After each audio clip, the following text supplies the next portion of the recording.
grabando la lección. Ok, muy bien. Muy bien, hermanos, un gusto tenerlos aquí presentes. Vamos a empezar con la lección del día de hoy. ¿Me escuchan bien, verdad? Sí. Sí, hermanito, sí, gracias. Sí. Genial.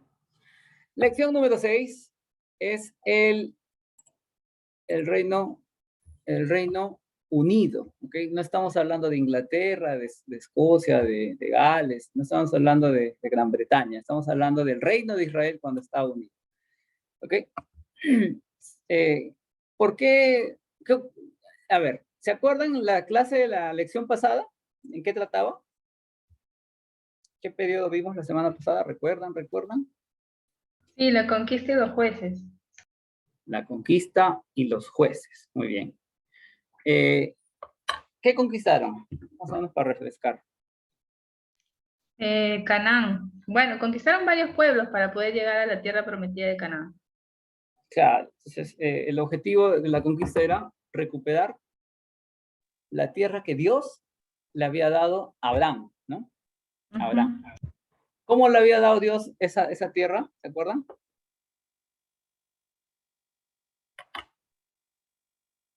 ¿Cómo se lo había dado a Abraham esa tierra?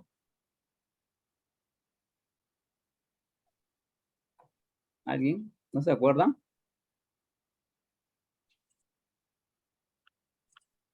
Hola. Sí,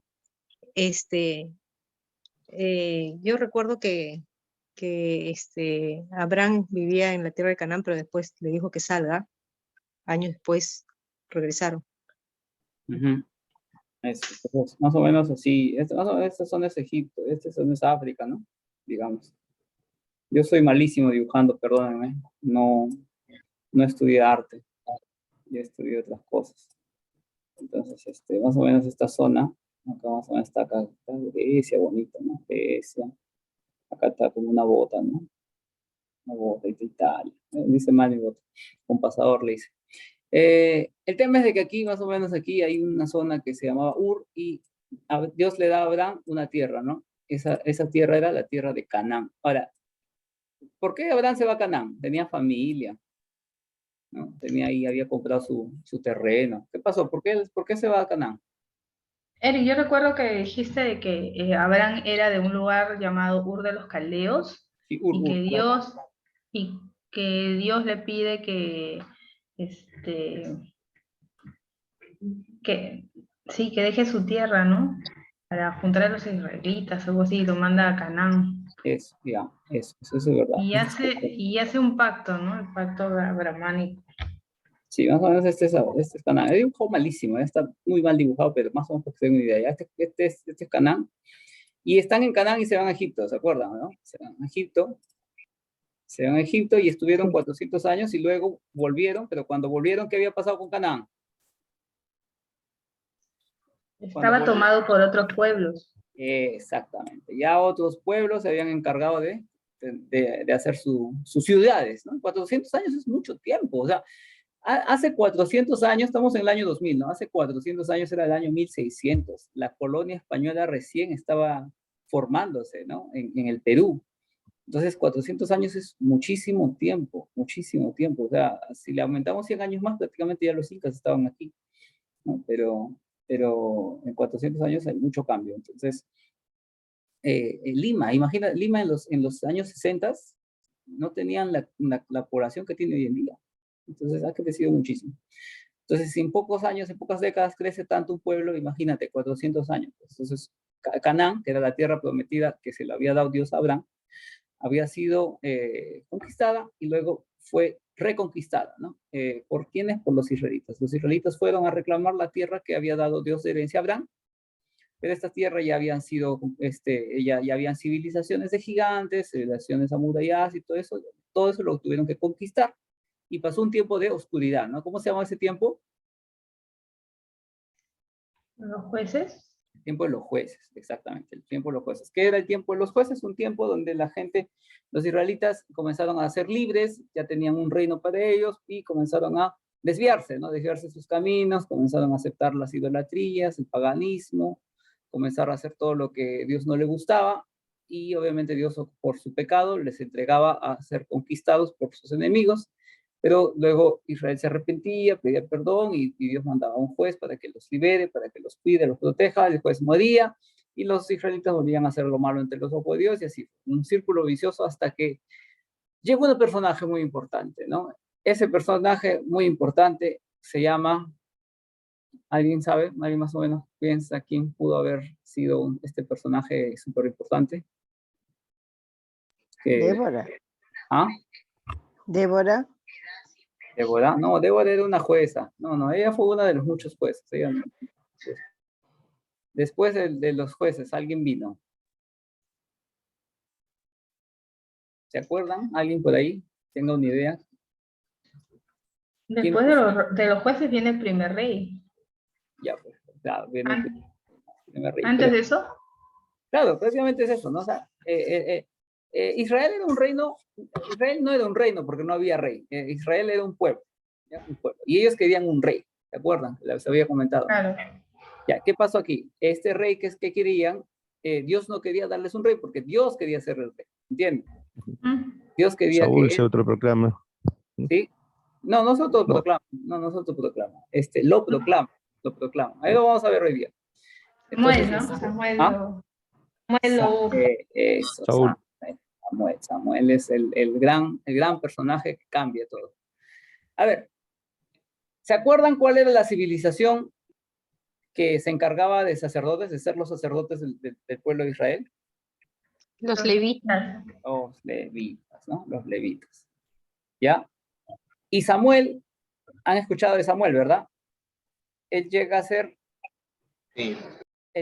un personaje muy importante.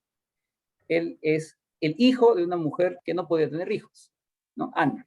Ana era una mujer que no podía tener hijos, que suplicó a Dios por mucho tiempo que Dios le dé un hijo y le dijo, si tú, Señor, me das un hijo, yo lo dejo para ti, para que sea tuyo. Te lo entrego, Señor. Entonces Dios, ok, le da un hijo que se llama Samuel y Ana, ni bien lo tuvo, se llenó de felicidad, pero tuvo que cumplir su palabra y se lo entregó a los sacerdotes para que ellos lo críen, lo cuiden. Entonces, ¿Samuel era el levita? No. Samuel era un adoptadito, ¿no? Samuel era como que, oye, toma, vete a vivir con el sacerdote porque tengo que cumplir mi promesa. Yo le prometí a Dios que si me daba un hijo, tú te ibas con ellos. Ya me dio, ya me alegré, ya me regocijé, ahora vete con ellos. Entonces Samuel entra a vivir, ¿no? Desde chiquitito, desde un niñito chiquito, a vivir con los sacerdotes. Entonces, Samuel no era levita, o sea, hasta para darnos cuenta, ¿no? Que Dios tenía un plan para Samuel, a pesar de que no era legítimamente un sacerdote, pero igual él estaba ya predestinado a ser un sacerdote. Entonces, Samuel termina siendo un sacerdote y termina siendo el hombre que unge al primer rey, ¿no? Al primer rey. Vamos a verlo así, ahorita así con detalle. Vamos a verlo con detalle. Propósitos de este periodo, ¿no? El reino unido, el reino de Israel que estaba unido, ¿no? Dios muestra su fidelidad para con Israel a pesar de ser rechazado como rey. Entonces, ¿quién quería ser el rey? Era Dios. Dios quería ser el rey porque era su pueblo, era su civilización. Fue Dios quien le dio las victorias, fue Dios quien los cuidó, fue Dios quien los protegió, ya, fue Dios quien los liberó. Entonces, Dios tendría que ser el rey, ¿no? Legítimo, pero el pueblo de Israel, como era un pueblo corrupto, quería un rey humano. No, que los pueblos vecinos tienen reyes y nosotros no tenemos rey. O sea, negaron a Dios, ¿no? Negaron el reinado de Dios. Y Dios obviamente se sintió mal, ¿cómo crees que se sienta Dios? O sea, ¿cómo crees que tú siendo el rey no te reconozcan como rey y que pidan un rey? Entonces al final dice Dios, ok, tanto que piden un rey, voy a darles un rey. Entonces al final muestra su fidelidad con el pueblo de Israel a pesar de ser rechazado como rey. Dios confirma sus promesas con David y la continuidad del plan de redención. ¿Ok? Sigamos. Y aquí está ya el famoso dibujito. ¿Ven aquí el dibujito? ¿No? Aquí está justamente estos libros que se van a ver, ¿no? ¿Cuáles son los libros que están involucrados aquí? El libro Segunda de Samuel, Salmos, Samuel, el libro de Salmos, el libro de Primero de Reyes, el tiempo del Reino Unido. El Reino Unido. En 1 Samuel, ¿qué se veía? La vida de Samuel. En 2 Samuel, el reinado, los reinados. ¿Okay? Y aquí vemos al primer rey. En el año más o menos, aproximadamente en el año 1043, en el año 1043 a.C., se corona el primer rey. ¿Quién es ese rey? Saúl. Saúl. Saúl es el primero. ¿Ok? ¿Quién unge a Saúl? Samuel. Samuel. ¿Samuel quién era? Un sacerdote. Un profeta, sí, un sacerdote, un profeta y también un juez. Era lo máximo, Samuel. Él fue el que ungió, él hacía casi todo el trabajo sacerdote, también era un juez, que ayudó al pueblo de Israel de muchas maneras. Entonces, el último juez fue Samuel. Samuel unge a Saúl. ¿Ya? ¿Y por qué lo unge? Porque, bueno, el pueblo de Israel pedía rey, y ok, ya tanto que piden rey, les voy a dar un rey. Y escogió un hombre guapo, alto, fuerte, ¿no? Con todas las características de un rey, ¿no? Entonces, ok, voy a escoger a este hombre que parece que está bueno. Y Dios dice, sí, escógelo. ¿Qué es lo que pasa con Saúl? Que al inicio, Saúl se alegra, se siente muy agradecido y dice, Dios, gracias, yo no esperaba esto, que tú me has ungido. Entonces, Saúl se sentía muy, muy agradecido con Dios, pero el poder que tuvo Saúl, ser el rey de todo Israel, hizo que él comience a sentirse igual a Dios. Justamente el pecado de Satanás, el pecado de todos los hombres, quiere ocupar el lugar de Dios. Saúl comienza a sentirse un rey omnipotente y poderoso y que todo el pueblo estaba abajo de él, y que él se sentía muy grande, muy... Entonces, eso no lo vio Dios con buenos ojos. Entonces, comenzó a portarse mal Saúl de muchas maneras, comenzó a volverse soberbio, comenzó a sentirse muy, muy, muy importante, comenzó a hacer lo que a Dios no le gusta, a pecar. Y por esta razón, Dios al final termina destituyendo a Saúl y termina buscando un nuevo rey. Y este nuevo rey se vuelve David, ¿no? Pero ¿cómo es la historia de David? Esta historia también es bonita, ¿no? O sea, David, la historia de David comienza desde que él era un niño, ¿no? David era un niño. ¿Qué era? ¿Qué tipo de niño era? Un niño pastorcito, un pastorcito, tenía sus ovejitas y él cuidaba sus ovejas, ¿no? Él cuidaba sus ovejas, daba su vida por sus ovejas, ¿ya? Cuando venía un oso, cuando venía un león, David, siendo un mocoso, un niño, se enfrentaba al león, se enfrentaba al oso, sacaba su onda y le comenzaba a dar de piedras hasta matarlo o hasta hacerlo escapar.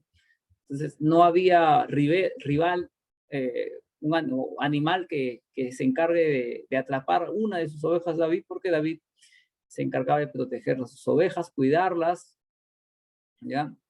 Y también David era un hombre de Dios, era un hombre que él era muy temeroso de Dios, de chiquito.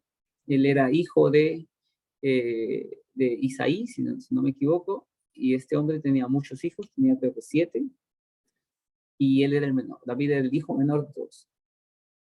Ya tener en cuenta que justamente la semana pasada habíamos visto una historia de amor también. ¿Cuál era la historia de amor? De Ruth y Boaz. De Ruth, ¿no? De Ruth. ¿Quién era Ruth? Era una mujer moabita. Moabita. Y ahí los moabitas son una civilización, ¿no? Que es ajena al pueblo de Israel, una civilización con su creencia religiosa, ¿no? Que se le puede decir incluso pagana. Entonces, los moabitas eran una civilización que no era de Israel y que tenían sus dioses, sus idolatrías, y que aún así Ruth decide abandonar todo ese mundo, toda esa religión, abandonar su viejo ser y volver y irse a Israel y que Dios de Israel sea el Dios de Ruth. Ella se casa con vos, le da hijos a vos y termina siendo la abuelita de David, ¿no? La abuelita de David. David nace de una familia de muchos hijos y como es el hijo menor, él se encargaba de las ovejitas, mientras que los hijos mayores, ellos estaban en el ejército, ¿no? En el ejército estaban peleando por Saúl, peleaban por Israel, se enfrentaban a los filisteos. Y como David era el chiquito, el niño, la mamá le decía, oye, David, ven. David, ¿qué pasa? Llévale la comida a tus hermanos. Ya está bien. Entonces, le preparaba su comida y se lo llevaba a David hasta donde estaban sus hermanos, le entregaba la comida y sus hermanos, como eran del ejército, estaban ahí bien posicionados, ¿no? Como soldados.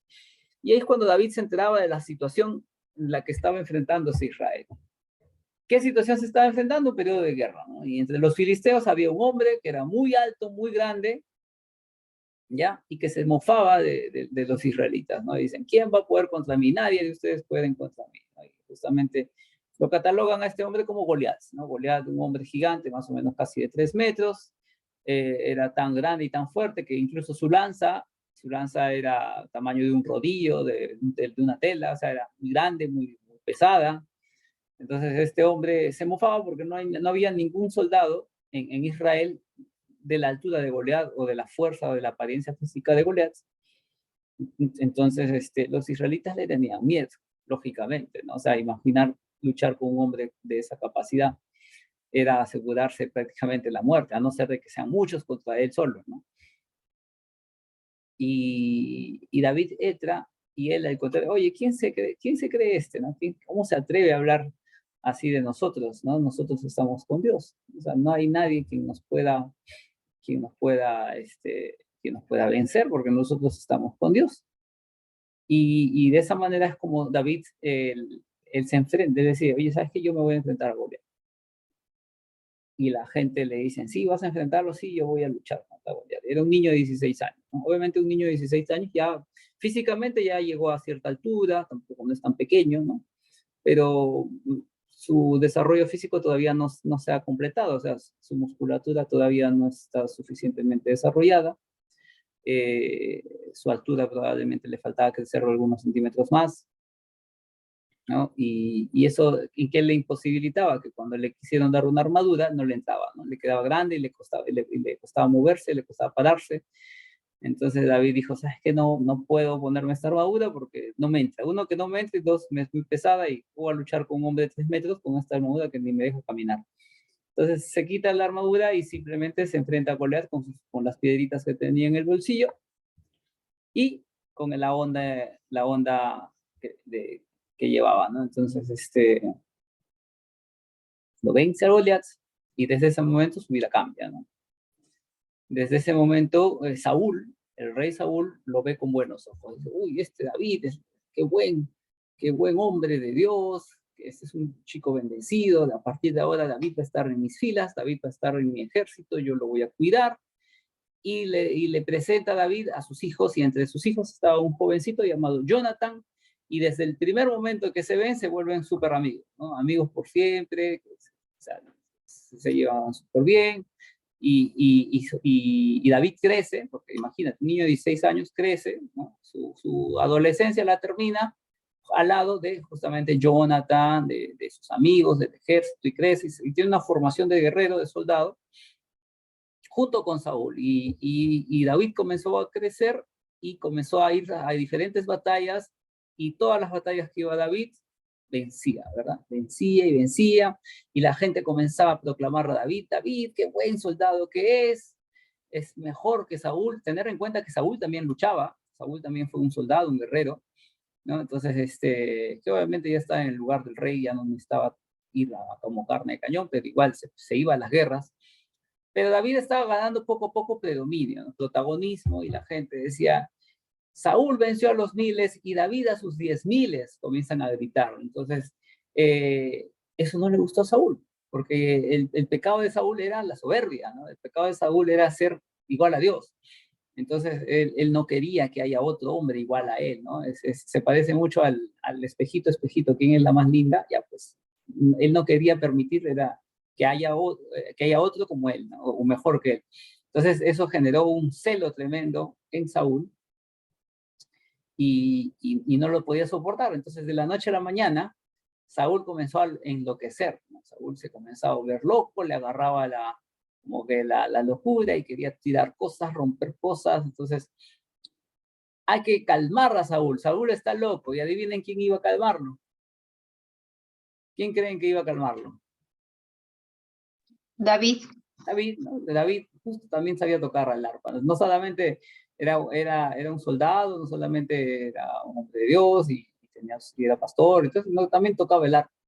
Entonces, en sus momentos de distracción, que no tenía nada que hacer entre las ovejas, se ponía a tocar el arpa y como sabía tocar, ahora él iba a tocarle el arpa a Saúl. Y de cierta manera, el arpa que tocaba David lo calmaba, ¿no? Lo calmaba a Saúl. Pero luego Saúl volvía otra vez a la locura y quería matar a David y David esquivaba los golpes y se escapaba. Y era así, la personalidad de Saúl era de un hombre que había alcanzado la locura. La locura, ¿por qué? Por el pecado que tenía, porque Dios no lo veía con buenos ojos y porque Dios al final iba a ungir a David. Entonces, antes de ungirlo, le dice a Samuel, ¿no sabes qué? Saúl ha pecado, su legado no va a continuar, voy a escoger a otro rey que va a ser acorde a mi corazón, que va a ser mejor. Entonces vete a esta casa, a la casa de Isaí, y vas a preguntar por uno de sus hijos y yo te voy a decir quién es. Entonces llegaba a la casa de Isaí, le presentan al hijo mayor y dice, no, ese no es, el segundo hijo, lo ve, no, ese tampoco es. Y Samuel lo veía, oye, pero no creía a Dios, no, oye, este es el mejor de los hijos. Y Dios le decía, no, ese no es. Pues ok, pásame el segundo, el tercero, el cuarto. Todos los hijos no habían, y justo cuando preguntan dónde está el último que falta, y estaba en el pasto, y va, y ese sí es, le dice Dios. Entonces lo unge a David. Entonces, David fue ungido por Samuel prácticamente para demostrar que era él el elegido para ser el siguiente rey. David, obviamente, para ese estructura de un niño y pasó todas las aventuras con Saúl. Ya David sabía que él iba a ser, ¿no?, el siguiente rey, pero aún así David tenía algo que se le llama la lealtad. David era muy leal, que a pesar de que Saúl muchas veces lo quiso matar en medio de su locura, David lo seguía tratando a Saúl como su rey, ¿no? David nunca se quiso sobrepasar, nunca se quiso vengar, nunca se quiso o traicionar a Saúl, sino al contrario, siempre fue un siervo muy leal a Saúl. Y llega un momento en que David se vuelve un capitán del ejército que tenía un ejército para él solito, y cada batalla que él iba la vencía. Entonces iba a una batalla, la vencía. Y Jonathan, por otro lado, Jonathan también era un campeón. Jonathan era otro soldado muy poderoso, muy fuerte, y que él iba y luchaba, y él solito se bajaba un ejército completo con un amigo, salía en una historia. Entonces, eran guerreros y se hicieron tan amigos y crecieron juntos que Jonathan le dice a David, ¿no? Y ¿sabes qué? Tú cuenta conmigo para todo, yo te voy a cuidar, yo te prometo que te voy a proteger, y que si alguien te quiere matar, yo te voy a proteger, y desde ahora mi escudo será tu escudo, mi armadura será tu armadura. O sea, prácticamente Jonathan entrega a David todo lo que él tenía. Entonces, David de cierta manera sintió mucha lealtad a Jonathan, por lo tanto a Saúl también. Saúl era el padre de su mejor amigo y él tenía mucho respeto a Saúl. ¿Qué pasaba? Que como David había sido ungido por Samuel, y porque David había ganado mucho predominio, y porque David se había vuelto un gran soldado y que tenía ejércitos a su disposición y que ganaba muchas batallas y que la gente lo quería, eso no le gustó a Saúl. Entonces Saúl comenzó a perseguir a David, ¿no? Perseguir a David, y David en vez de decir, ¿sabes qué? Yo me voy a luchar contra Saúl y lo voy a matar y voy a tomar el trono, en vez de hacer eso, David, al contrario, David escapaba, y donde escapaba David, Saúl agarraba un ejército real y iba tras David. Entonces, David no la pasó muy bien. David escapaba y escapaba y escapaba, ¿no? Muchas veces estuvo solo. ¿Por qué? Porque no quería estar con alguien que podrían matarlo, entonces prefería ir solo. Y en medio de la soledad, Dios lo cuidó, Dios lo protegió. Y llegaba un pueblito y le decía, sí, yo soy David y que me están persiguiendo. Y en vez de decirle, oye, atrapen a David, aquí está, llamen a Saúl, al contrario, la gente decía, oye, tú eres David, sí, desde ahora yo te sigo, ¿no? Entonces, de la nada, llegaba un pueblito y terminaba con un ejército nuevo, que lo iban a seguir a David y que iba a luchar para él. Entonces, así fue la historia de David, siendo perseguido por el padre de su mejor amigo, que estaba loco y quería matarlo. ¿Y por qué quería matarlo? Porque Saúl, ya Dios le había dicho que él, ya le había dicho que él no sería rey. ¿Y por qué no sería rey? Justamente el mayor pecado que hizo Saúl fue que un día Saúl quería ir a la pelea, a la batalla, quería al enemigo más en una posición estratégica, que si lo atacaban le ganaban. Entonces, uy, están aquí abajo, nosotros estamos arriba, vamos, lo atacamos y le ganamos. Pero, la tradición de todas las batallas era que antes de que haya una batalla, venía el sacerdote y hacía sacrificio para Dios. Entonces Saúl estaba esperando, ¿a qué hora llega Samuel? ¿A qué hora llega Samuel? Necesito que Samuel llegue para hacer el holocausto y yo irme a la batalla, que ahorita los mato. Si yo voy ahorita, los mato. Y Samuel no llegaba, y Samuel no llegaba. Entonces digo, ay, ¿a qué momento va a llegar? ¿En qué momento va a llegar? Y no llegaba. Entonces él dijo, ¿sabes qué? Tráigame los animales, yo voy a hacer el holocausto. Y Saúl hizo el holocausto. Y eso Dios no lo pudo aceptar. Digo, ¿cómo se te ocurre tú, siendo rey, hacer un holocausto? Si tú no es tu situación, no es tu posición, esto lo tiene que hacer el sacerdote, eso lo tiene que hacer Samuel. Y desde ese momento, ya Saúl fue marcado con la cruz y dijo, tú no vas a ser rey, va a venir otro. Es cuando ahí ungen a David. ¿Qué pasa? Que tiempo después, ¿no? Tiempo después incluso, Samuel muere, ¿no? Samuel ya era viejito, ya Samuel fallece, ¿sí? Marianela, ¿quieres agregar algo? ¿Tienes alguna consulta? Sí, quería, hermano, antes de que pase al siguiente tema, quería hacer una consulta. Yo justo estoy esta temporada leyendo el libro de Samuel y, bueno, leí una parte en la que no entiendo bien, ¿no? Donde decía que a Saúl le atormentaba un espíritu malo de parte de Jehová. ¿A qué se refiere eso? Porque dice espíritu malo de parte de Jehová. Eso está en el capítulo 16, ¿no? Uh-huh. Entonces, ¿cómo es que un espíritu malo podría venir de parte de Jehová? Ahí es mi pregunta. Ya. No he logrado entender eso.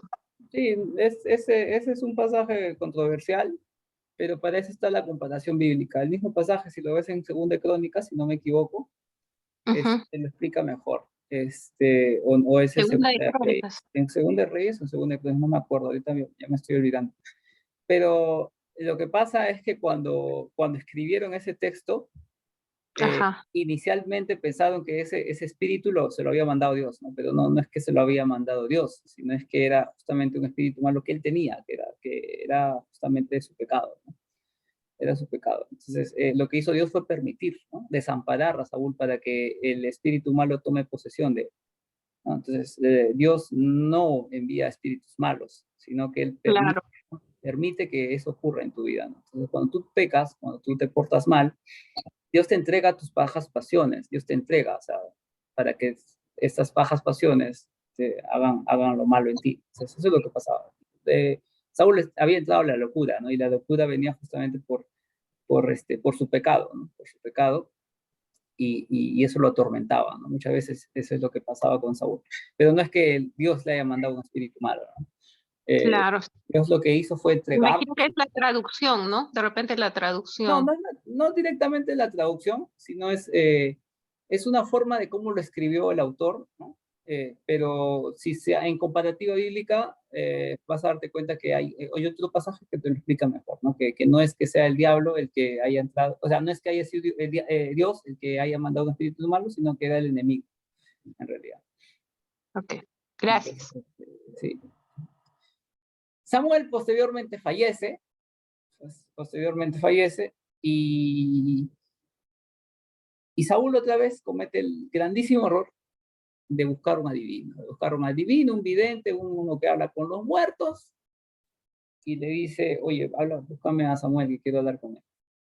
la mujer esta o el hombre, no me acuerdo, convoca a los muertos y aparece un fantasma, dice, ¿por qué me llamas? ¿Por qué me has traído hasta acá? ¿No? Entonces, no, que quería preguntar, nada de que preguntar, ahora sí, condenación va a llegar a tu casa. Entonces, prácticamente, este espíritu no se sabe si habrá sido realmente el alma de Samuel o habrá sido otro espíritu, un demonio que se haya hecho pasar por Samuel, pero la cosa es que en vez de apoyarlo, a Saúl termina condenándolo más y diciendo, ¿sabes qué? Te vas a morir, no te vas a morir y se mueren tus hijos, ¿no? Al final hubo una guerra, una batalla, en la que muere Saúl y muere lamentablemente Jonathan también, ¿no? Ya, Jonathan, el mejor amigo de David, fallece. David la pasa peor, la pasa súper triste por la muerte se rasca las vestiduras por la muerte de Saúl y también por la muerte de Jonathan. Y a partir de eso ya David es coronado rey, ¿no? Después, ya que no había rey en el pueblo, y el pueblo, como amaba mucho a David, le piden a David prácticamente que él sea el rey. Y David acepta, ¿no? David se vuelve el rey, y además ya había sido ungido anteriormente por Samuel. Entonces, David no le queda más que aceptar y darle toda la gloria a Dios por esta decisión. Entonces, Dios quiso que David sea el rey. Saúl se portó muy mal de muchas maneras, por su soberbia, por convocar a los muertos y todo eso, y se condenó solo, prácticamente, lo que pasó con Saúl, y hasta sus hijos, lamentablemente, también fallecieron, ¿no? El mejor amigo de David muere en la misma batalla junto con su padre. ¿Y por qué muere también Jonathan? Porque probablemente si sobrevivía Jonathan, a él le correspondería ser el rey, ¿no? O sea, por ser hijo de Saúl, Jonathan debería ser el sucesor, pero Dios ya había condenado a Saúl por su pecado y que no iba a haber ver continuidad en su reino de Saúl, sino que su reino iba a terminar con él. Entonces, sus hijos también fallecieron, Saúl también falleció, y David toma el trono. Posteriormente se sabe que había un hijo aparte de Saúl, que había tenido Saúl, y que David que tenía una enfermedad, una condición física mala, y David se encargó de cuidarlo toda su vida, ¿no? Como un recuerdo de su lealtad hacia su rey, ¿no? Hacia Saúl. David toma la batuta, se vuelve el rey y comienza a traer victorias para Israel. Comienza a ganar guerras, comienza a ser reconocido, muy querido, muy amado. Y David, en este periodo de reinado, escribe el libro de Salmos, ¿no? Él no escribe todo el libro, pero se dice que gran parte de los salmos lo escribió David, gran parte o parte, no sé si la mayoría, pero es un libro que escribió David. ¿Ok? Y David comienza a tener muchas guerras, muchas batallas, comienza a expandir el reino, comienza a votar a sus enemigos, y a tener muchas conquistas, y tener muchas esposas también. Y hubo un periodo en que, en primavera, ¿okay? Cuando acababa ya el invierno y empezaba la primavera, era una época muy buena para ir a la batalla, porque ya el clima no era adverso. Entonces los reyes normalmente se alistaban para la guerra, y David tenía buenos generales, ¿no? Entre ellos estaba Joab, tenía varios generales y muchos hijos también. Y entre sus hijos, y en vez de David, alistarse e ir a la guerra, David dijo, no, bueno, que vayan mis oficiales, yo me voy a poner a descansar en mi palacio. Y estando descansando en su palacio, flojo, sin hacer nada, sale, eleva la mirada y encuentra una señorita que se estaba bañando, ¿no? Entonces, cuando ve que se estaba bañando, sintió atracción por ella y manda a llamar, ¿no? En vez de ser un poquito más, ¿cómo se podría decir? Más cauteloso, un poquito más prudente, ¿no? Más prudente, decir, oye, ¿qué estoy haciendo acá? Mejor me voy, ¿no? No, la manda a traer la chica y se acuesta con ella, ¿no? Se acuesta con ella y la mujer se embaraza y le dice, oye, ¿sabes qué, David? Estoy embarazada. Pero para embarazar a una mujer no fue poco tiempo, o sea, hay que usar un poquito de sentido común. probablemente esta situación lo hizo más de una vez, ¿no? Probablemente esto de estar trayendo a esta mujer lo hizo más de una vez, por algún tiempo, hasta que ella salga embarazada, y le manda a decir a David, oye, estoy embarazada, ya está. Y para que una mujer se entere y se dé cuenta que está embarazada, no es que al día siguiente, ¿no? Habría pasado semanas o hasta de repente meses, no se sabe, para que ella se dé cuenta de su estado de gestación. Cuando le hace saber a David que ella estaba en gestación, ahí sí David se preocupa y manda a llamar a su marido, ¿no? Su marido era Urías, la mujer era Betsabé, y lo manda a traer, oye, que venga Urías, y que se vaya a su casa a acostarse con su mujer, para que cuando el niño nazca sepa que fue su hijo, ¿no? Eso era su intención de David. Mira cómo lo había manipulado la cosa, el hombre con el corazón de Dios, el hombre que escribió los salmos, el rey que es leal y todo eso, ¿verdad? También pecaba, ¿no? Entonces, manipula esta situación, persuade a Urías para que se acueste con su mujer, y Urías dice, no, yo soy un soldado, yo no puedo irme a descansar con mi mujer, sabiendo que mis compañeros están dando la vida en la guerra, y David no sabe cómo mandarlo a su mujer, y cuando él dice ya, lo emborracha, y yo decía, vete a tu casa, él termina durmiéndose por el palacio, entonces no termina yéndose con su mujer, y David le dice, ok, Urías, lleva esta carta al general, ¿no? Entonces Urías manda una carta, y en la carta decía, ¿sabes qué? Manden a Urías en la carne de cañón para que fallezca, para que muera. Entonces, y no solamente eso, sino que cuando estén avanzados, que retrocedan todos y que dejen a Urías solo en la batalla. Y así fue. Entonces, la misma carta que lleva Urías era la carta que lo condenaba a muerte, ¿no? Entonces, él entrega ese al oficial, y el oficial acepta porque venía del rey, y le dice, bueno, vayan, Urías, tú vas adelante, tú eres el más valiente, tú vas adelante, y le dice a los demás, cuando estén muy adelante, ustedes retrocedan y lo dejan a Urías para que muera. Y Urías así. Entonces, en las manos de David estuvo la muerte de Urías, ¿no? La muerte de un inocente. Un israelita inocente, uno de sus soldados más leales, más fieles, ¿no? Fallece por causa de el adulterio, la fornicación de David. Y cuando Urías muere, le dan este mensaje a David, y David toma por esposa a Betsabé, ¿no? Dijo, ok, ya no tienes esposo, ahora tú eres mi esposa. Por su pecado, Dios lo condena a David, ¿no? El hijo muere, el hijo que nace muere, David sufre por la muerte de su hijo, pero luego tuvo otro hijo con esta misma mujer, y este hijo fue Salomón, ¿no? Salomón, que viene a ser el próximo rey, el sucesor de David, vino justamente de Betsabé y David, ¿no? La mujer de Urías le da un hijo a David, y este hijo termina siendo el rey.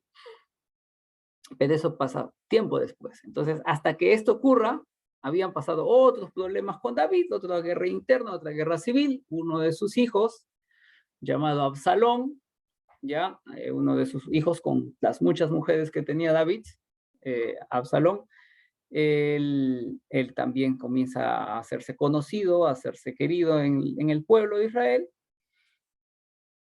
y él de cierta manera le reclama, ¿no? A David, ¿sabes qué? Yo voy a ser el sucesor, y David dice que tú no vas a ser, y hay una guerra interna, ¿no? Que Absalón quiere derrocar a David para él quedarse con el trono, se hace llamar rey por un grupito de personas que lo proclamaron rey, le proclamaron rey 3 veces, y de esta manera dice, ahora yo soy el rey. Y David se escapa, ¿no? Se escapa de su palacio porque prácticamente su mismo hijo lo quería matar. David escapa, y otra vez lo mismo que había pasado con Saúl, ¿no? Escapando de alguien que lo quiere matar. Y en ese escape, sus soldados más fieles, entre ellos el general Joab, tienen una batalla, y en esa batalla el hijo de David queda enredado, ¿no? Escapa y queda enredado sus barbas.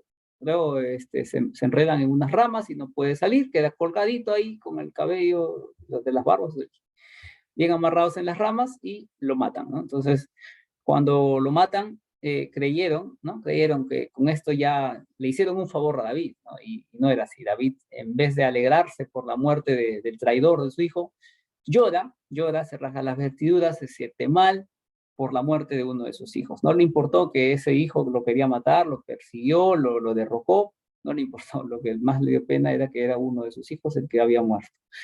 La cosa es que David vuelve al trono, envejece, se vuelve viejito, y posteriormente otro hijo más quería agarrar el trono, pero antes de que este otro hijo quiera quitarle el poder, David dijo, ¿sabes qué? Yo ya estoy viejo para esto, Salomón, a partir de hoy tú eres rey. Y Salomón entra y se deshace de todos los enemigos, de todos los traidores que habían traicionado a David en algún momento de su vida, los manda a ejecutar para asegurarse que ya no haya otro problema como estos. Y desde ese momento Salomón empieza su reinado. ¿Ok? Salomón, al entrar al reinado, a entrar a reinar, ¿qué es lo que hace Salomón? Ya les había dicho, lo primero que hizo fue deshacerse de los enemigos de David. David posteriormente fallece y Salomón ya ahora sí gobierna y le dice a Dios, Dios, lo único que te pido es que tú me des sabiduría para gobernar a tu pueblo. Eso lo vio Dios con buenos ojos y le dio sabiduría y todo lo demás. Entonces Salomón fue un hombre muy sabio, muy inteligente, un estratega, sabía de todo, ¿no? Sabía economía, sabía de arquitectura, sabía de todo, y es Salomón quien construye el templo de Israel. A ver, David quiso construir un templo para Dios, ¿no? Quiso, oye, Señor, tú vives en un, o sea, tu presencia está ubicada en una tienda, lo que es el tabernáculo, y yo te pido construir un templo. Y Dios le responde, sí, va a haber un templo, pero tú no lo vas a construir porque tus manos están manchadas de sangre, ¿no? Entonces, a David, Dios no se lo permitió construir el templo, pero sí le permite a Salomón. Otra cosa más que quería agregar era de que David se arrepiente de su pecado, ¿no? Después de haber matado a Urías, viene un profeta Natán, quien le cuenta su propio pecado a David, y David supo arrepentirse. Entonces, David fue un buen hombre, fue un buen rey, a pesar de sus errores, porque nadie es perfecto, a pesar de la situación en la que se encontraba, él supo arrepentirse, supo reconocerse pecador, él supo pedir perdón, él no quiso, no buscó pretextos, no buscó excusas, ¿no? Pero Señor, mira que esta mujer me sedujo, ¿no? Que Señor, o sea, en vez de buscar excusas, en vez de cuidar, de protegerse o hacerse el inocente o hacerse la víctima, al contrario, David rasgó sus vestiduras, lloró, se sintió miserable, se sintió culpable por lo que había hecho, y de esta manera Dios aceptó su arrepentimiento, ¿no? Aceptó lo que había hecho David, o sea, David se reconoció que hizo mal y lo perdonó. Y después de perdonarlo, es que David tiene a Salomón, ¿no? Con esa misma mujer nace Salomón, que es el próximo rey. Salomón nace, Salomón crece, Salomón se vuelve rey, y Salomón construye el templo de Israel, un templo con muchísimo oro, con la mejor de las maderas, con la mejor de las construcciones, gigantesco, y con los mayores lujos de la época, ¿no? Construye el templo, y en este templo coloca justamente en el lugar santísimo el arca de la alianza, que justamente representaba la presencia de Dios. ¿Y qué había dentro del arca de la alianza? Había justamente las tablas de piedra donde habían escrito los 10 mandamientos.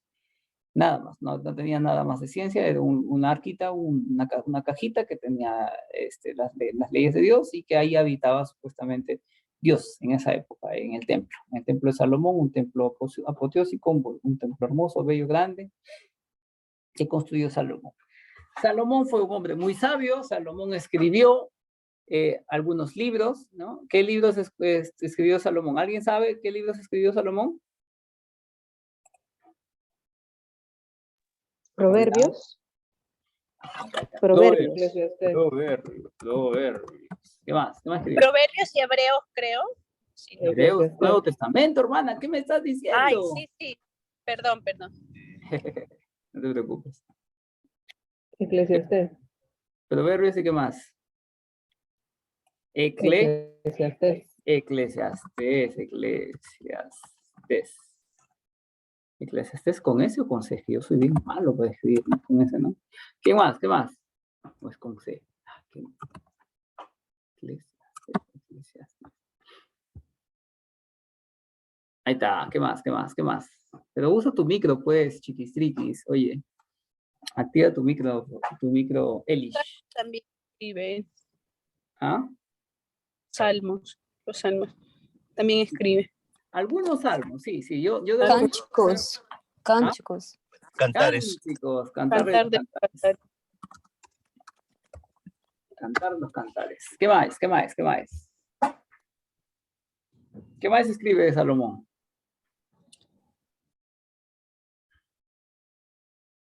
¿Escribe algo más? ¿O ya no escribe nada más? Ya me estoy olvidando. Proverbios, Eclesiastés. Ah, sí, eso es todo. Creo que eso es todo lo que escribe Salomón. Esos 3 libros, ¿no? Ya, Sí, algunos salmos también. sí, salmos. Algunos salmos. Algunos. Salmos es una recopilación de alabanzas, ¿no? Un salmo es una alabanza, es una recopilación, y no todo fue escrito por David, de algunos. Cantar los cantares, Eclesiastés y Proverbios. Estos libros son considerados libros de sabiduría, y Cantar los cantares también, pero no tanto, ¿ok? Eso es considerado un libro de sabiduría, pero bajo cierto contexto. O sea, es un contexto más romántico, el Cantar los cantares, y se atribuye que fue Salomón quien lo escribió. ¿Ya? Pero Proverbios sí lo escribió Salomón, más o menos en su juventud. O sea, tener en cuenta que Salomón reinó como 40 años, y en esos 40 años que gobernó, él hizo muchas cosas buenas, pero también hizo muchas cosas malas. Y no fueron malas, fueron pésimas, fueron horrorosas, fueron catastróficas, fueron muy malas. Salomón no fue un buen rey. Fue un rey que hizo cosas buenas, pero que hizo también muchas cosas malas. Lo único bueno de Salomón es que se dio cuenta de sus errores, se dio cuenta. ¿Y cómo nos damos cuenta? Esto en los libros que escribe, ¿ya? El libro de Proverbios lo hace en su juventud, ¿okay? En su juventud, cuando recién empezaba, y empezaba bien. Entonces, el Proverbios es un libro que te enseña muchos buenos consejos, ¿ya?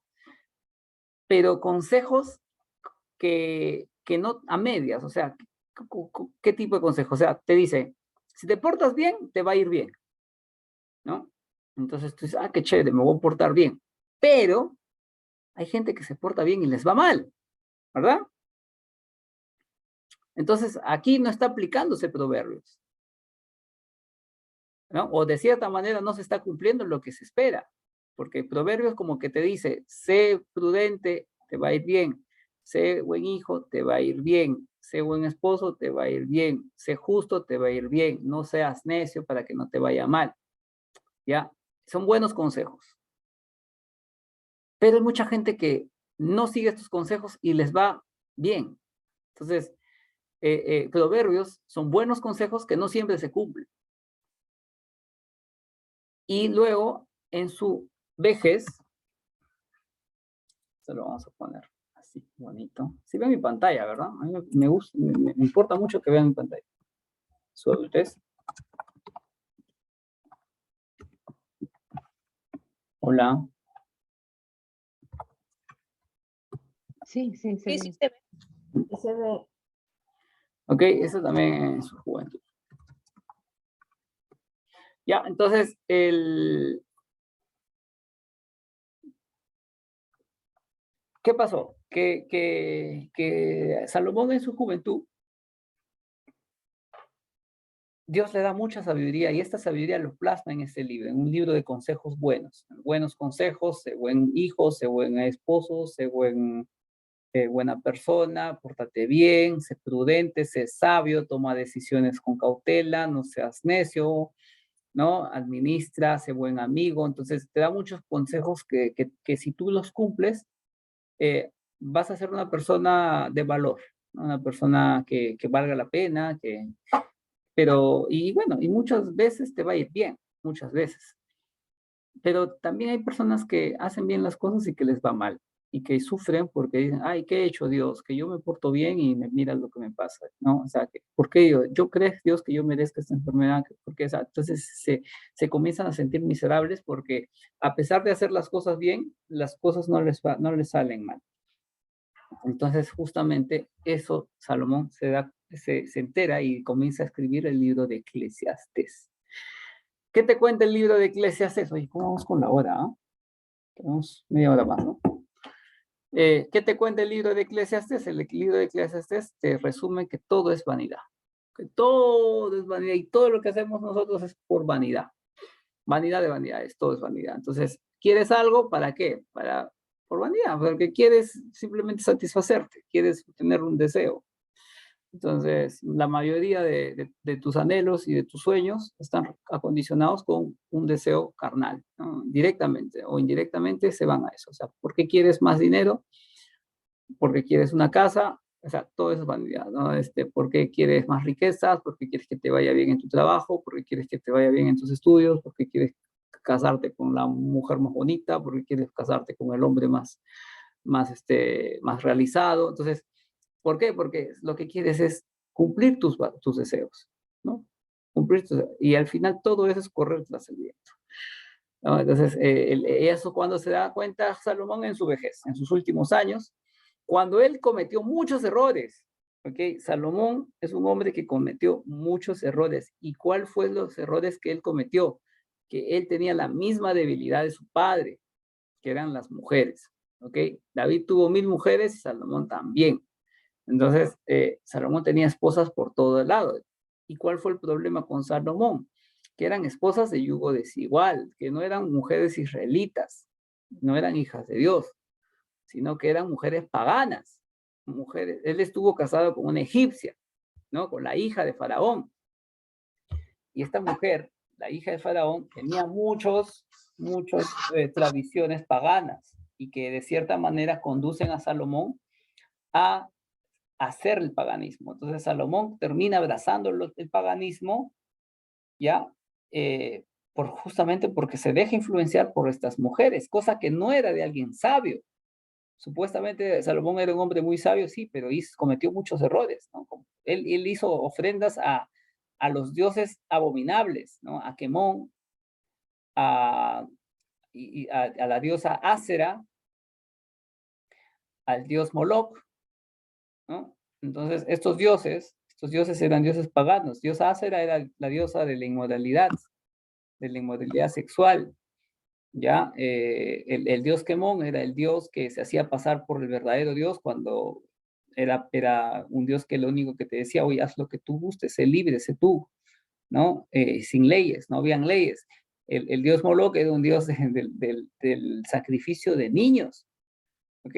Las personas sacrificaban a sus hijos a cambio de favores de Dios Moloch. Entonces, a estos dioses, Salomón rindió culto. ¿Puedes creer? ¿Puedes creer que un hombre de Dios, el rey de Israel, termine rindiendo culto a estos dioses paganos, a la diosa de la inmoralidad sexual, al dios que mataba niños, que te pedía sacrificio de niños, y al dios que te hacía creer que no había ley? Entonces, esos errores que cometió Salomón lo llevaron a ser un hombre miserable y en su vejez escribir Eclesiastés, ¿no? Y decir, todo es vanidad, todas mis acciones han sido simplemente por deseos carnales, por deseos que ni siquiera voy a llevarla, o sea, voy a llevarla a la otra vida, o sea, a la tumba. Todo lo que yo hice fue para obtener placeres, todo lo que yo hice fue para obtener cosas a cambio. Y lo tuve todo, y no fui lleno con nada de eso. Tuve todo, tuve riquezas, tuve mujeres, tuve poder, tuve gloria, y eso no fue suficiente. Todo esto, lo que yo he tenido ha sido vanidad. Yo alcancé todo y puedo decir que esto no es lo que yo buscaba. Y no hay nada mejor que estar en paz con Dios. Entonces, Eclesiastés es el libro para que la persona que diga, uy, me porto bien, pero me va mal, te des cuenta que esas cosas también pueden ocurrir. Y no quiere decir que por eso Dios es malo o Dios no te quiere. Simplemente es que Dios no siempre va a funcionar como tú quieres que funcione. Y si Dios te da calamidad, y si Dios te da enfermedad, y si Dios te da todo lo que sea, sigue confiando en Él, que Dios es un Dios justo, que Dios es un Dios bueno, y que Dios es un Dios que te amo, ¿no? Y que no todo lo que tú le pidas te lo va a dar, pero eso no lo hace ser a él un hombre, un ser malo, ¿no? Un ser malvado. Entonces, Eclesiastés es un libro de sabiduría, pero de la sabiduría de la vejez de Salomón. Ya más o menos se dio cuenta de las cosas, se dio cuenta de sus errores, y te lo comenta de esa manera, como un hombre anciano y sabio, ¿no? Y te dice, hay un tiempo para todo, tiempo para reír, tiempo para llorar, tiempo para alegrarse, tiempo para disfrutar, tiempo para comer, tiempo para respirar, tiempo para deleitarse. Entonces, hay un tiempo para todo. No te desesperes, no, no te desesperes. Entonces, es un bonito libro de sabiduría que lo escribe un hombre muy sabio, que cometió muchos errores y que en el último momento de su vida se dio cuenta y escribió ese libro, ¿no? Es un libro para cerrar su etapa de sabiduría y dejarnos a nosotros como un gran legado. Y Cantar de los Cantares es un libro apasionado, un libro romántico, un libro ya de un Salomón adulto, no viejo, no anciano, pero un Salomón enamorado, un Salomón que le gusta expresarse, expresar su amor hacia su esposa y todo eso. Aunque no directamente él, se dice que no era Salomón el personaje, sino era otro hombre, pero más o menos lo explica como una novela romántica que se compara mucho con el amor de Jesús a su iglesia, ¿no? Entonces, el amor que tiene el hombre hacia su mujer es el mismo que representa a Cristo, amando a su iglesia, cuidándola, protegiéndola, dando su vida por ella y anhelándole estar con ella y todo eso. Entonces, es un bonito libro también que escribió Salomón, ¿no? Y algunos que otros salmitos por ahí. ¿Ok? ¿Entendieron? ¿Todo lo tienen claro? Hola. Sí, sí, está todo claro. Ok, Bien explicado. entonces, ¿qué es lo que pasa? ¿Qué es lo que pasa? Lo que pasa es que Salomón, por sus muchos pecados que hizo, porque les he dicho que cometió muchos pecados y muchos errores, Salomón no es un gran hombre, ¿eh? O sea, no es pucha, qué ejemplar de Salomón, quisiera ser como Salomón. No, no, la verdad es que yo no quisiera ser como Salomón, yo quiero evitar los problemas que tuvo Salomón. No me gustaría ser como Salomón, yo prefiero no ser tan sabio como él y no tener las riquezas como él y no pecar en los pecados que él cometió. Él se fue al paganismo, él se fue a la idolatría, él se fue por otros dioses. ¿Y sabes qué? Por su maldad de Salomón, por haberse portado mal de esa manera, por haberse, como dice, prostituido, ¿no? Con otros dioses, Dios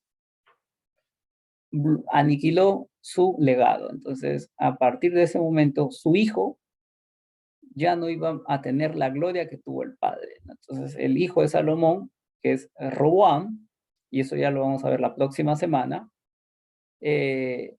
lamentablemente Roboam no pudo mantener el Reino Unido y se divide el reino. Entonces hubo una división del reino, ¿ya? La división del reino. ¿Y cómo se genera la división del reino? Porque el hijo de Salomón no hizo bien las cosas, el pueblo se rebeló y se fueron con otro rey. Y se dividió el reino en dos partes, el reino del sur y el reino del norte. Y eso lo vamos a ver la próxima semana. ¿Alguna consulta, algo que quieren agregar? No sé, alguna parte que me haya faltado explicarles y que les hubiera gustado que les explique, aprovechen antes de que pase la diapositiva.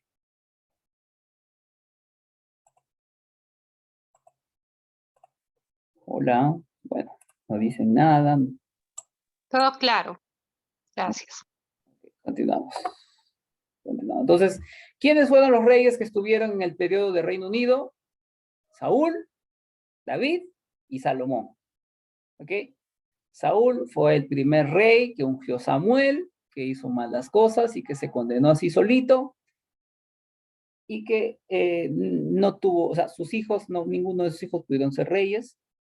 David sí fue el hijo de fue un rey ungido, que sus hijos sí iban a mantener el legado hasta Jesucristo, ¿no? Hasta Jesucristo, o sea, el rey, Dios le promete a Abraham un reino, ¿no? O sea, ser padre de naciones, y eso se iba a cumplir con el legado de David, ¿no? O sea, David iba a ser un rey y ese reinado se iba a mantener hasta Jesucristo, y que es el Rey de Reyes, Señor de Señores, y que iba a ser su reinado eterno, ¿no? De esa manera, con Cristo se cumple la promesa que Dios le hizo a Abraham, y como David llega a ser, de cierta manera, el rey que inicia la línea hacia el Rey de Reyes, ¿no? Que es Jesús. Después de David, Salomón, que fue un rey sabio, que llevó a Jerusalén a su apogeo, que construyó el templo a lo grande, que hizo muchas alianzas, que hubo un buen periodo de paz, pero que lamentablemente se dejó influenciar por el pecado. ¿Okay? Y por su pecado de Salomón, el siguiente reino, que es del reino de su hijo, se terminó dividiendo. Okay, vamos a continuar. Libros que pertenecen a este periodo. Los libros son los siguientes. Samuel, el libro del profeta Samuel, quien era también sacerdote, quien era también juez, que ungió a David, que ungió a Saúl, y que falleció, y que tuvo una buena vida, fue un buen hombre, y cuando estaba muerto lo mandan un adivino para que lo traiga desde el otro mundo, que obviamente eso termina dándole condenación a Saúl, ¿ya? Aunque hay posturas bíblicas que dicen que no era el verdadero Samuel, sino que era un espíritu malo que se hacía pasar por Samuel, que también podría ser válido.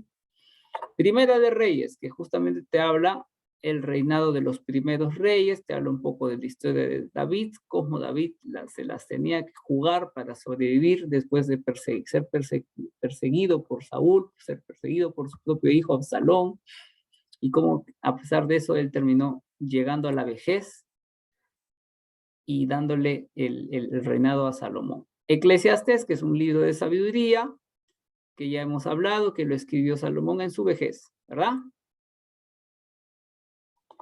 Salmos. Sí.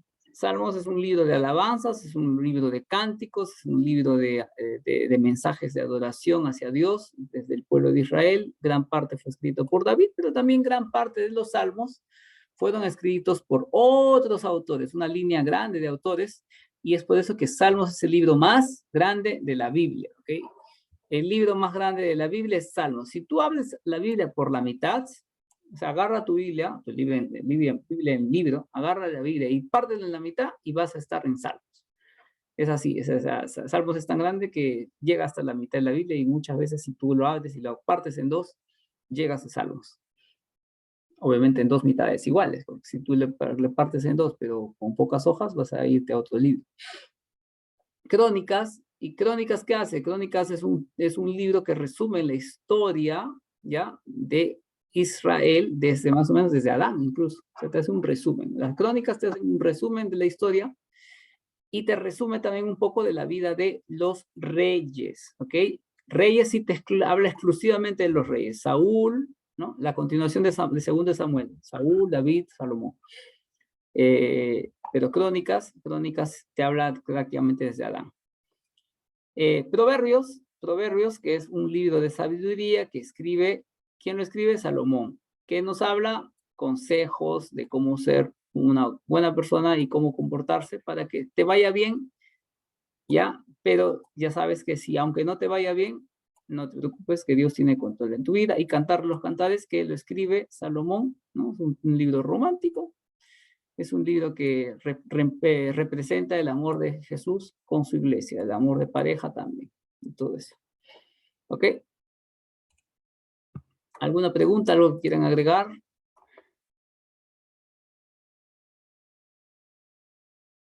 ¿Nada más? No. No. Aquí vemos la tierra prometida, cómo llegó a su apogeo, ¿no? Aquí están, bueno, este ya es antiguo, esto no deberíamos verlo, pero igual, lo vamos a ver. Aquí están los jueces, ¿no? Juez 1, juez 2, Otoniel, Ehud, Samgar, Barak, Gedeón, Tolá, Jair, Jefté, Isibán, Elón, Absalón, Sansón. ¿Y dónde está la mujercita? Débora. No la han puesto. Fueron un periodo de los jueces, esto de la tierra prometida, más o menos aquí se estaban repartiendo las ciudades, Benjamín, aquí está Judá, ¿no? Al otro lado de Judá estaba la tribu de Rubén, estaba la tribu de Gad, ¿no? La tribu de Manasés, Neftalí, Dan, la tribu de Aser, todas esas tribus fueron repartidas para Israel. Esto es de Israel antes, bueno, en el periodo de Salomón. Ya posteriormente, este mapa desaparece, o sea, como las tribus que eran, y ya pues se separa el pueblo del norte con el pueblo del sur y pasan muchas cosas que ya lo vamos a ver justamente la próxima semana. Este es el pueblo que gobernó David, que gobernó Salomón y que hoy en día es un país también, es Israel. Eventos importantes. Saúl, el primer rey de Israel, ya, eso sí, tienen que saberlo. Se explica en 1 Samuel, desde el capítulo 9 hasta el capítulo 15. Saúl es elegido rey, Saúl derrota a los amonitas, discurso de Samuel al pueblo, la guerra contra los filisteos, Saúl es desechado por Dios, ¿por qué? Por su pecado, por quererse ocupar del lugar, ponerse en el lugar de Dios y comenzar a hacer cosas a su gusto, a su manera.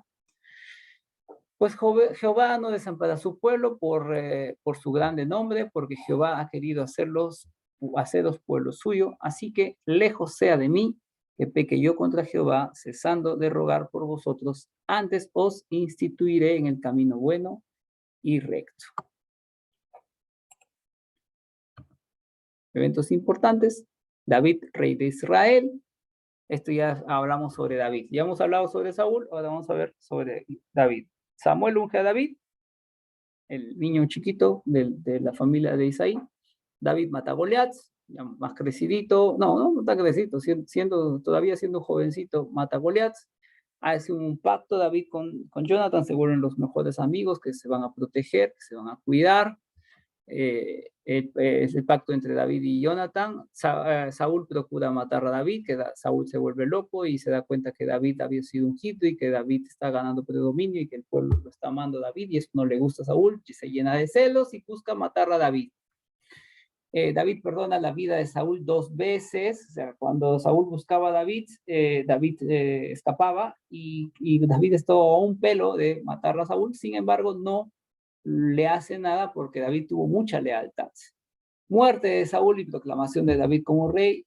Saúl muere en una batalla, en una guerra, sus hijos también mueren en esa batalla y David se queda y vivo y lo ungen como rey, le piden que sea su rey, ya está ungido por Samuel, pero él comienza a gobernar. Y David de Betsabé, que era justamente el pecado de David, cuando él ya era un rey. Rebelión de Absalón, uno de sus hijos de David se rebela, lo autoproclamaron rey, y de esa manera él quería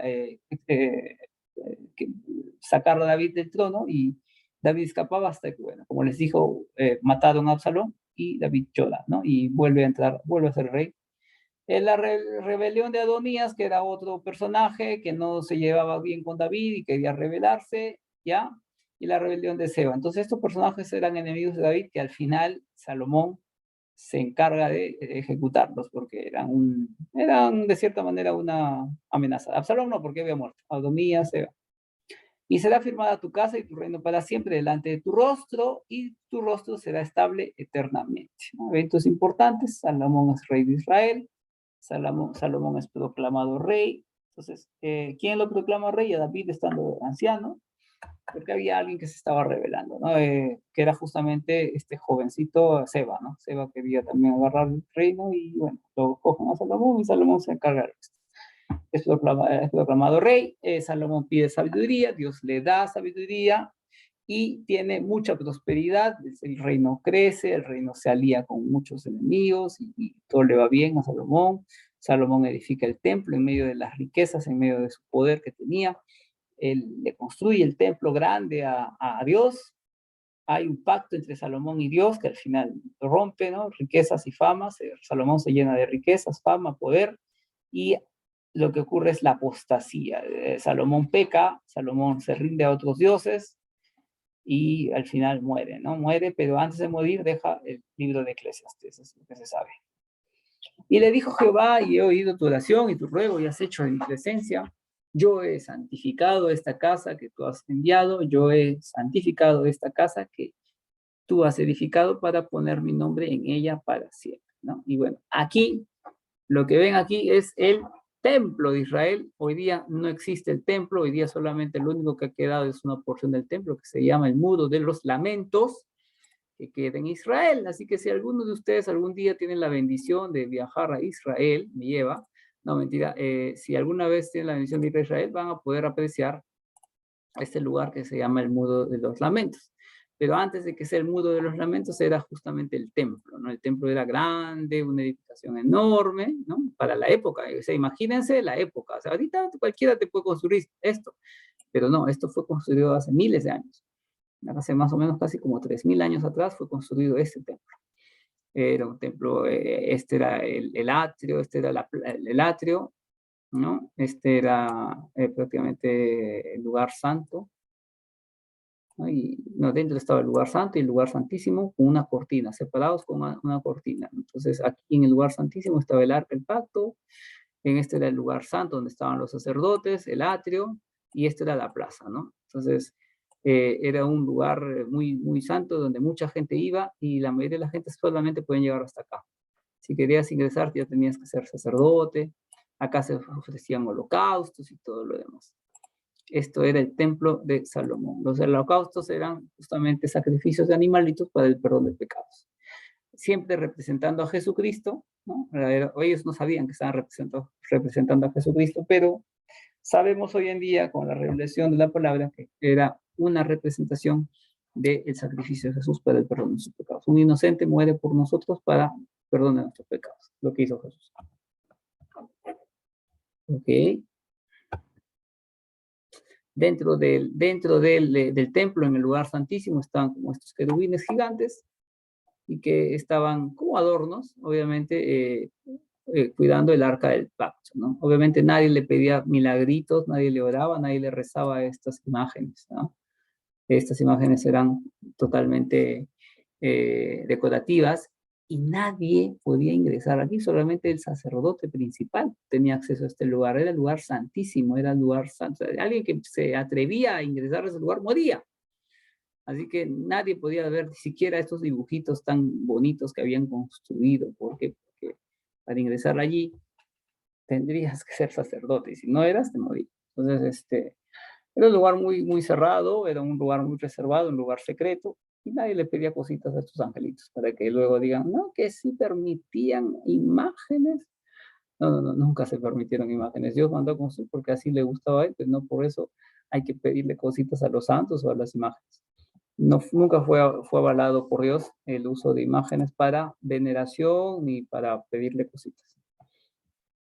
Aquí están las diosas que este compadre Salomón terminó rindiéndole culto.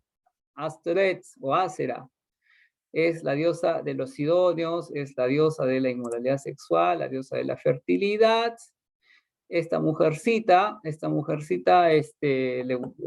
gustaba, bueno, los que seguían a esta diosa, le gustaban construir lo que se le llaman los obeliscos. ¿Saben qué es un obelisco? ¿No? Sí. El obelisco es una edificación que no tiene ningún sentido, solamente es una barra alta que se colocaba para conmemorar la diosa Asera, y lo que representaba prácticamente era una representación fálica, ¿no? O sea, la diosa de la inmoralidad sexual. Ella mandaba a poner postes, le llaman postes de Asera, que justamente eran obeliscos, que representaban un miembro erecto, directamente así, un miembro erecto. Y hoy en día hay obeliscos, hay que tener cuidado con eso.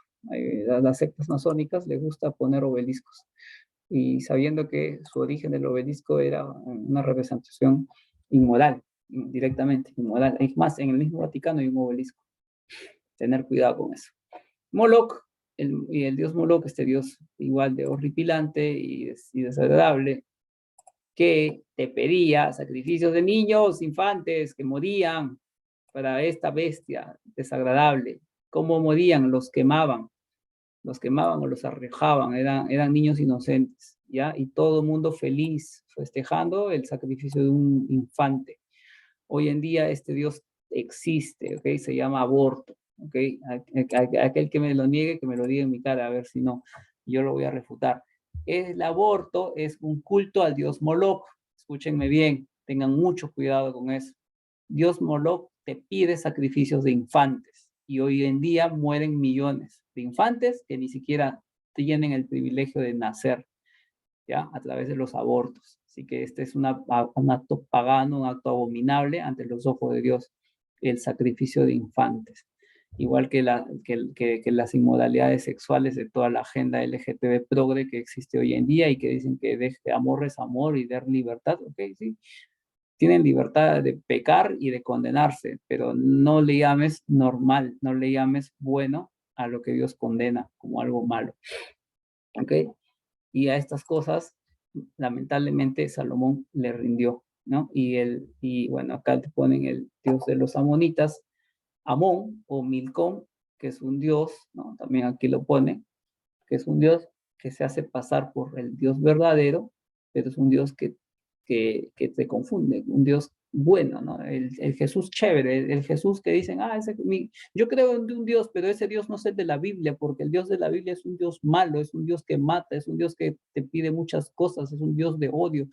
Ya, ese es un adorador de Amón, ¿ok?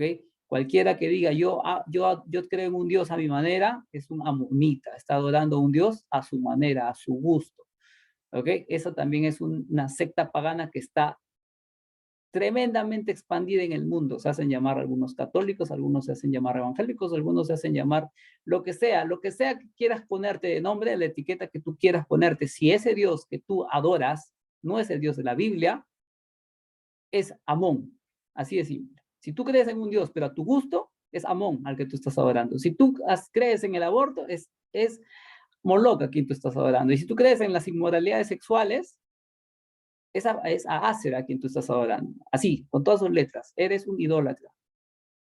¿Ok? Si tú permites estas cosas en tu vida, o o conoces a alguien que está en esas cosas, es un adorador de Satanás directamente. Los dioses que lamentablemente Salomón terminó honrando. ¿Okay? Reflexiones. Dios perdona a quienes se arrepienten. Esto es lo más importante. David fue considerado el hombre con el corazón conforme a Dios. ¿Y por qué? No por haber sido una buena persona, porque nadie es bueno, sino porque se arrepintió de su pecado. David pecó adulterando con Betsabé y mandando matar al esposo de ella, Urías, pero se arrepintió y fue perdonado. Eso es lo que vale para Dios. Dios hizo una nueva criatura con David porque él se arrepintió, porque no se hizo la víctima, porque no puso pretextos, sino porque reconoció su pecado. Ya, David pecó. Dios perdona a quienes se arrepienten sinceramente de sus pecados. Saúl abandonó el camino de Dios y desobedeciéndolo y teniendo en poco la orden que recibió, Dios lo desechó. ¿Por qué? Porque nunca se arrepintió de su pecado. Salomón recibió sabiduría, riquezas, un hombre grande, prosperidad de parte de Dios, pero su corazón se fue tras otros dioses, sus mujeres, abandonando la fidelidad de Dios, y también, lamentablemente, no se arrepintió. Bueno, según lo que dice aquí, puede tener que revisar bien eso. No sé si se habrá arrepentido o no, pero al final nos dejó un libro muy importante de sabiduría, Eclesiastés. Aprende a escuchar la voz de Dios. Samuel habló a Saúl, palabra de Dios. David cortó el manto de Saúl, le perdonó la vida. David se llevó el cántaro y la lanza de Saúl y le perdonó la vida por segunda vez. David tocaba melodías y Saúl lo calmaba, etcétera, pero Saúl nunca escuchó la voz de Dios. Entonces, David fue un hombre muy leal a Saúl y Saúl aún así buscaba matarlo a David. Abigail salió al encuentro de David para evitar que cometa el pecado por tomar venganza con sus propias manos y derramar sangre sin que Dios se lo haya ordenado. Y David oyó la voz de Dios. Natán amonestó a David por su pecado con Betsabé y David oyó la voz de Dios. Entonces, aprende a escuchar la voz de Dios, ¿no? Si Dios te da un mensaje, escúchalo. Si Dios te quiere contar algo, te quiere decir algo, escúchalo, ¿no? ¿Cómo está tu relación? Bueno, estas ya son preguntas personales. ¿Cómo está tu relación con Dios hoy? ¿Puedes identificarte como un siervo fiel? O sea, ¿te consideras un siervo fiel? Y bueno, hermanos, eso es todo por hoy. Vamos a parar aquí. Gracias,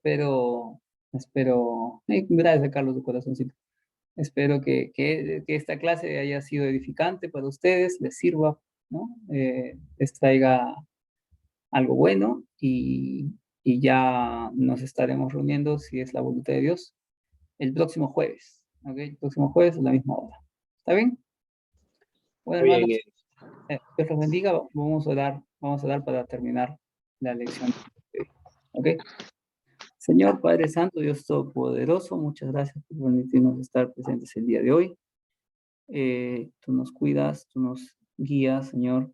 Ten misericordia de nuestras vidas, líbranos del mal, de las tentaciones, de mantenernos bajo tu sombra, bajo tu cuidado, bajo tu amor. Cuídanos de no pecar, de no caer en tentaciones que no podamos soportar. Y también, Señor, de saber reconocer nuestros errores.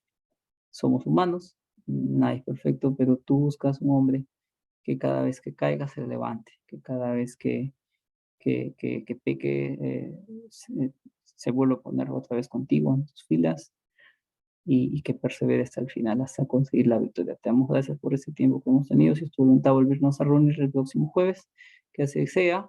En el nombre de Jesús te damos muchas gracias. Amén. Ok, hermanos, Gracias, muchas Eric. gracias. Gracias, Eric. Gracias. Buenas noches. Ya nos Buenas vemos. noches, Buenas noches. Gracias, Eric. Buenas noches. Gracias, Eri. Buenas Dios le noches. bendiga. Obrigada, boa noite. Chao, chao. Buenas noches. Buenas noches, hermanita.